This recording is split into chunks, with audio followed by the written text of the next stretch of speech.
Arestado ang magpinsang tulak umano ng droga sa Quezon City. Ang dalawa malakihan daw kung magbagsak ng droga. Nasa frontline ng balitang yan si Ian Suyu. Magkasamang nahuli sa buy-bust operation ang magpinsan na ito sa barangay Paligsahan sa Quezon City kagabi. Itinuturing na high-value target ng PIDEA ang magpinsan.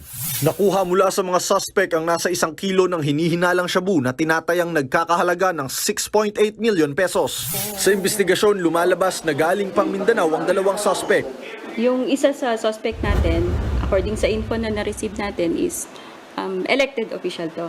Pero again, gaya ng sinabi ko, subject for verification pa ito. Ang mga suspect tumatawid pa sa iba't ibang bahagi ng Luzon para magbagsak ng droga.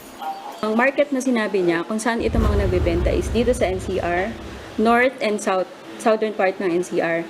And tumatawid din ito sa ibang region natin, sa katabing mga region, which is yung Region 4A and Region 3. Tumanggi namang magsalita ang mga suspect ng tanungin ng media. Sir, ano pong ginagawa niyo doon sa area nung nagkaroon ng operation? May gusto pa kayong sabihin? Wala rin po. Mahaharap ang mga suspect sa reklamong paglabag sa Comprehensive Dangerous Drugs Act. Nagbabalita mula sa frontline, Ian Suyu, News 5. Mga kapatid, Maui David po. Simula ng inyong araw na may alam at may pakialam sa mga may init at umaaksyong balita sa bansa.